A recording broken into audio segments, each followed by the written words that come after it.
يعني بنوجه الناس اللي عندها شخير وما بتتعالجش، ليه انت لازم تتعالج؟ بالظبط. احنا بنعالج الشخير لثلاث اسباب. مم. السبب الاول اجتماعيا، أيوة. يعني ان هو صوت مزعج ان هو مشكله مضايقه اللي حواليه. بالظبط. طيب رقم واحد. اتنين علشان الكواليتي اوف لايف او طريقه حياته، نوعيه حياته، نوعيه نومه. بالظبط. هو طول ما هو نايم بالليل بيصحى، مم.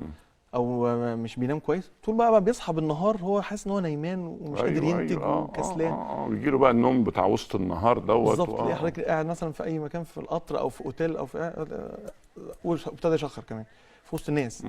رقم ثلاثة، لان نقص الاكسجين اللي بيحصل اثناء النوم ده لقيناه مرتبط بحالات كتيره قوي، حالات باطنيه كتير، زي ارتفاع ضغط الدم، زي ارتفاع نسبه السكر في الدم، زي مشاكل في نقص الاكسجين بالنسبه للقلب، فبيؤدي الى زي جلطات والقلب والذبحات الصدريه.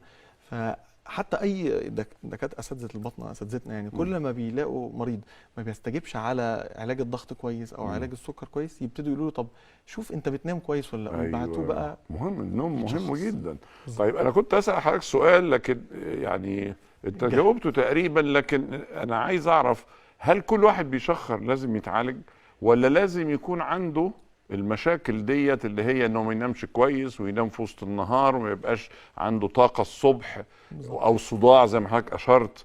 يعني هل في علامات معينه تخليه لازم يروح يتعالج؟ هو في 4 علامات اساسيه. ان الانسان يكون صوت الشخير عالي قوي لدرجه ان هو بيصحي اللي حواليه. ايوه.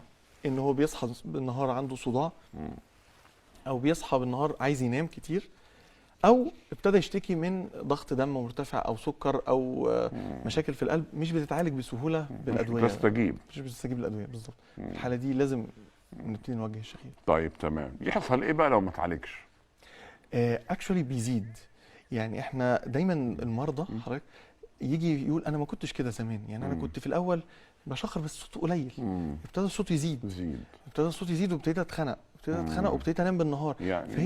يعني هي حتى الناس اللي بتشخر وما بيشتكيش من حاجه واللي جنبه ما بيشتكيش، بنقول له بس اتليست خلينا نتابعك، يعني هل بتزيد ولا انت زي ما انت كويس؟ قابل للمتابعه عشان نشوف لو زاد نتدخل. بالظبط. طب نعيد تاني ال4 حاجات برضه عشان الناس تنتبه لها. لو الصوت الشخير عالي، لو في بالنهار بينام كتير، لو في صداع بيصحى الصبح بصداع، ايوه، وبالتالي مش قادر ينتج كويس. رقم 4، لو معاها مشاكل باطنيه ما بتستجيبش للعلاج. تمام. طيب